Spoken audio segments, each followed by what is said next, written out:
أعوذ بالله من الشيطان الرجيم.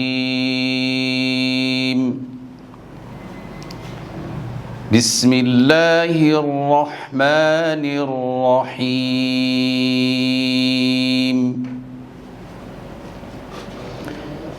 يا أيها الذين آمنوا كتب عليكم الصيام كما كتب على الذين من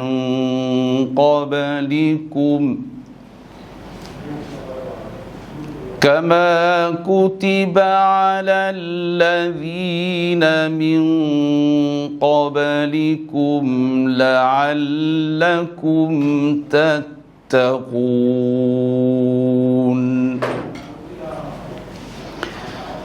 أياما معدودات،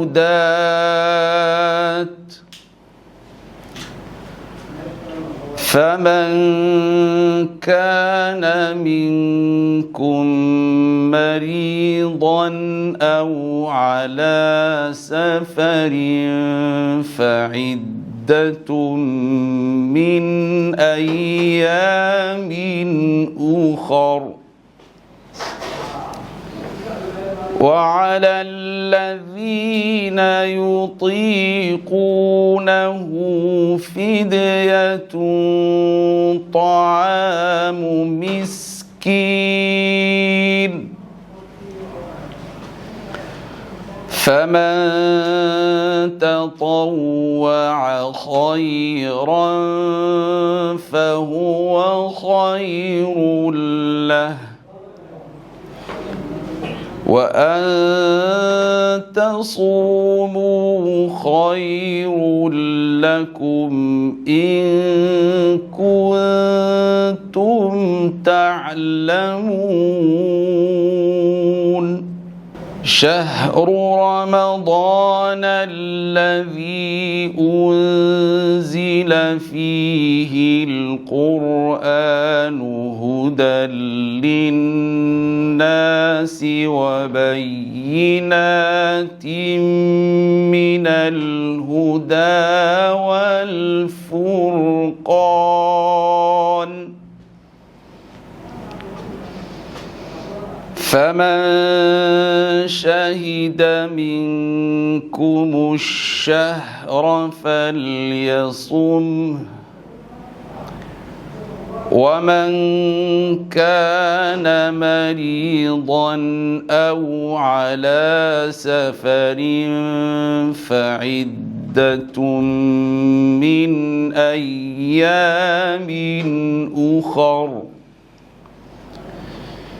يريد الله بكم اليسر ولا يريد بكم العسر، ولتكملوا العدة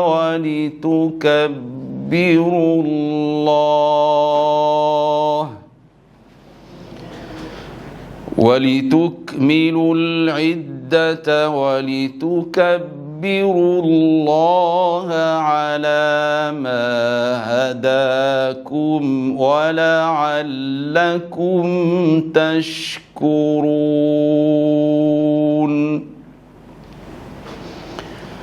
وإذا سألك عبادي عني فإني قريب أجيب دعوة الداع إذا دعان، فليستجيبوا لي وليؤمنوا بي لعلهم يرشدون.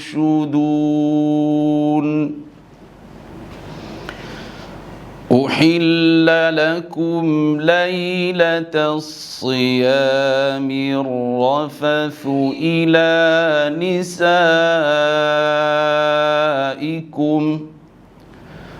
هن لباس لكم وأنتم لباس لهن